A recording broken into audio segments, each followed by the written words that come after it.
Dominic Haddy here with Stare Down TV. I'm here with Craig Edwards. Craig Edwards will be fighting Stephen Hopper at Cage Warriors 105, Charters Hall, Colchester, May 31st. Craig, mate, how's it going? Yeah, I'm very good, thank you, mate. How you doing?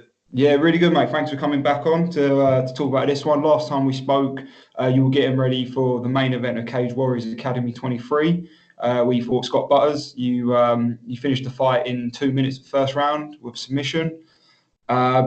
So, how quickly was kind of the correlation between you winning that fight and you getting this fight in Colchester? Sort of run me through the process of following that victory. I sort of knew fairly immediately that it was on the cards.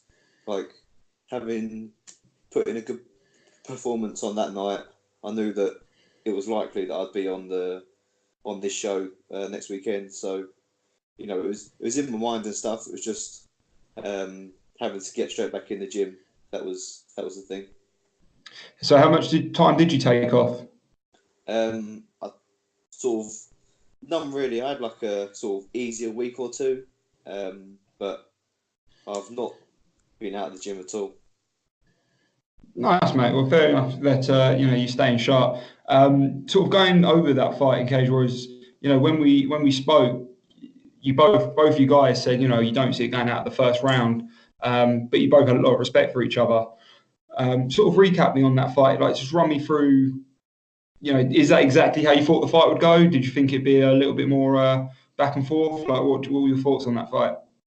I thought I could control the fight from the get-go, and I sort of did.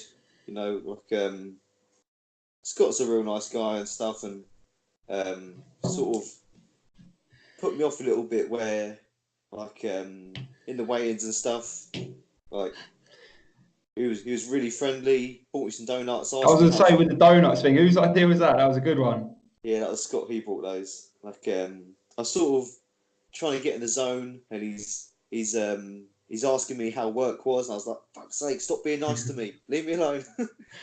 But yeah, Scott's a great guy and stuff, and like, I'm fortunate that the one of us has to lose. That's the situation, but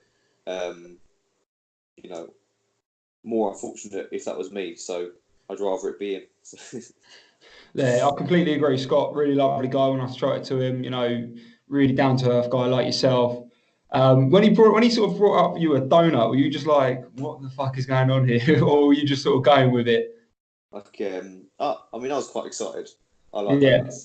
So it was all right. And it was quite funny and stuff, and like, it was like, it sort of takes out all the, like, not that there was any sort of animosity, but if there was to be, it's quite a friendly atmosphere that way, and it's quite nice. Yeah. If you wanted to, you could have gone viral. Could have slapped the donut out of his hand. that would have just gone mad online, like the MMA fighters trying to feed each other donuts. That would have been a good one. But like I said, Scott, lovely geezer, and hopefully he continues from that. But like I said, with that victory, you knew pretty instantaneously you'd be fighting on the main stage of Cage Warriors again. So Stephen Hopper made his debut at 10. I think it was 101. Yeah, 101. I can see. Was successful. What do you know about your opponent? I don't know an awful lot. I've watched a few of his fights and stuff. I've got a grasp on his style and what he's good at and what he's not so good at. That's sort of half the game, is working out what I can use in my game to beat him in his bits. That's everyone at this level is fairly good. That's the reason we're all here. So we'll find out who's better, surely. That's it, mate. Looking at that fight card, it's an interesting one because it's got some really good fights, but obviously Cage Warriors are promoting that fight card. It's their fight, but obviously a lot of the talks on the Night of Champions in June. But on the 31st card, what really excites you other fights wise, because you're fighting relatively earlier on in terms of the main event, the pro event. What other fights really intrigue you? Obviously, you've got Corey fighting. Yeah, we've got a lot of the team on as well. Like, we've got some of the amateur guys. Maybe I won't be able to watch them, but obviously Corey's fighting, Steve Amable, and we've got Sean at the end of the card. You know, like especially like Steve and Sean. I train with them all the time. They're like some of my best friends, as well as just like training partners that, you know, I wanna see them do as well as they can as well. That'd be, you know, that'd be just as sweet for me, if anything else. Nice, man. And so I assume they knew that they were fighting on the card sort of before you knew. Obviously, yours was dependent on the outcome of another fight. Um, so, you know, the atmosphere in the gym right now, what is that current vibe of these last sort of 3 to 4 weeks leading up to this fight on the 31st? It's been really good. Like everyone's obviously there for all the training, all the sparring. Everyone's fit, so like it's real competitive. But you know, it just makes us all sharper.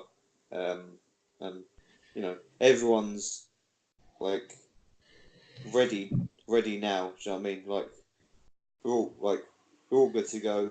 So it's been real good in the gym, and just like a team experience. You know, it's not just one or two. There's like 7 of us fighting, so it's really good.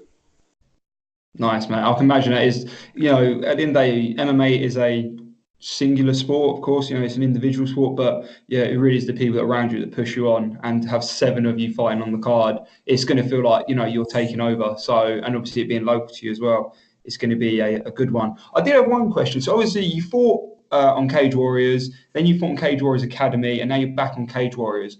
In terms of contracting, do they all count towards the same contract? If that makes sense, is it all you're a Cage Warriors fighters for say 4 fights, and if one of them's on Cage Warriors Academy, it still classes as that contract fight So I've only been contracted for each individual fight.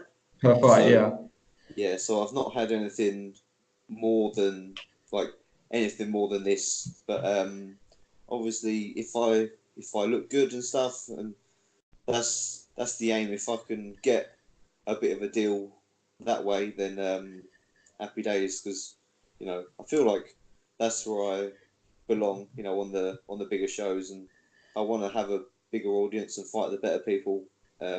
That's the aim. no. And then in terms of like yourself, like selling tickets, and that, obviously it's a big because it's such a strong following from your team about so many fighters on it. Have you sold many? Like, have you sold a lot of people coming down, or is it kind of everyone's coming down for everyone within the team? If that makes sense in terms of fans. Yeah, it's like obviously more so my last fight. I sold a lot more where it was like me and maybe 1 or 2 other guys. Yeah. Whereas this time where it's so spread, you know, it's the ticket sales tend to be spread between a lot more people. So, but at the same time, everyone's bringing like more people with them. So even though it won't look as though individually we sold so much, there'll be a massive crowd there. So it's good for everyone. And that's it at the end of the day. When, you know, I think it's very rare when you have so many people from one gym on one card, and I think it's just going to bring sort of generate that buzz.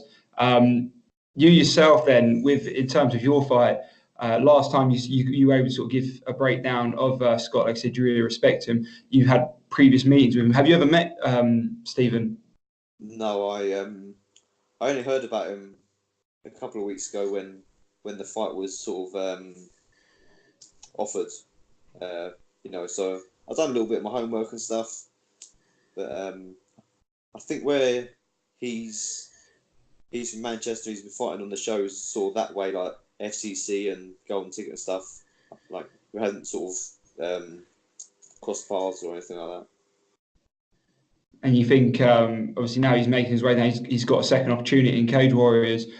You know, when you go from, look, there's a lot of fantastic shows out there, but when you go to the big shows, you know, in Cage Warriors, you know, really being the biggest one in Europe, in terms of mindset, you know, you've had the opportunity to fight on the main shows and on the academy shows. You've had sort of both of those opportunities. How does it really, how does it compare to other shows, or does it not? Does it really not phase you?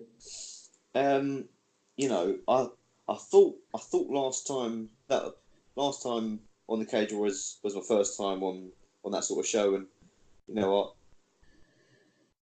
I maybe thought it would be different, but you know, the weigh-ins are you still just get in your pants and get on the scales, and the fight is you still get locked in a cage with another dude. It's some of the bits, the lighting and the music and all that sort of stuff, but essentially you're locked in a cage with another dude. That's all it is.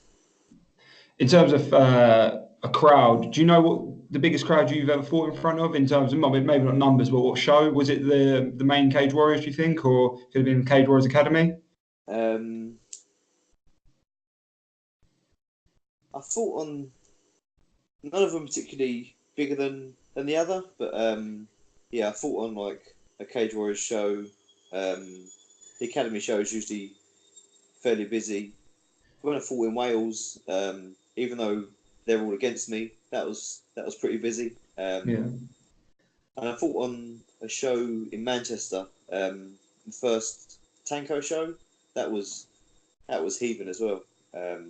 But I think obviously once you're in there, the crowd doesn't really. You don't see the crowd or anything. You just see what's in front of you. So it's only afterwards when you sort of come to again that you realise that there's everyone else watching you. Mate, that's sort of the best way I suppose you can really approach being in a cage with someone else fighting. You can't let anyone else sort of interrupt that mindset. Last time we spoke, you gave a prediction. You said it wasn't going to sort of go out the first round. Do you have any predictions from this guy, or is it it's hard to tell because you don't know as much about him? Yeah, I don't know if you see me get on top of him, I'm going to put him away. But otherwise I'm just going to have to punch him in the face for a little bit longer. Well, mate, I personally can't wait for this fight. I think people are they're going to be surprised how exciting this card is. There's a lot of really good fighters on this card in the lead up to June 29th. I think that was the point. Put a really exciting fight card on, and really build up the hype going into the June 29th. Are you going to try and get down to the Night of Champions? I was hoping to, but I'm on a stag do, so I'll be in Benidorm. So yeah, won't be there. But it's a shame, really, because I saw is there like 6 title fights or something? Yeah, there are 6 title fights at the minute. Is it maybe something like all but like the welterweight, not bantamweight or something? Is it? Yeah, so I've got it right here. So 1 second. So on that fight card, we've got, here we go. We have got.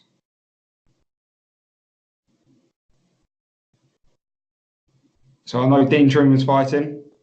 Here we go. Right. So we've got Truman versus Burnell, Herbert versus Grant, Houston versus Dalby, James Webb's taken on Frederick, and Bukakas versus Hamlet. And then it was just announced, the latest one it's just been announced as the last fight. It is going to be for the flyweight. It's going to be Creasy versus Fayadine. So yeah, I think it's you got the featherweight, you got the lightweight, you got the welterweight, you got the flyweight, you got the middleweight, and the light heavyweight. So everything but sort of heavyweight and bantamweight, and there's no bantamweight on there. So it's going to be an interesting night of fights.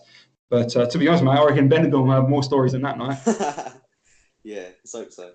Yeah, that's quality, mate. Listen, great, mate. I don't want to take up too much more of your time. What you got planned for the rest of the day? Is it training, or is it you done for the day? I had some lifting some weights this morning. Had some jiu-jitsu at lunch. I'm gonna have a nap, and then got jiu-jitsu this evening. So I've got a pretty chill day. So I've got a few hours I can relax, and then I'm back out. Nah, quality, mate. Well, look, mate, enjoy those few hours rest. I know you're going to be training hard for that fight. But I really do appreciate the time, and we'll see you on the 31st. Yeah, nice and done. Thank you very much, mate. Cheers, man. Take it easy. Cheers, mate. Bye.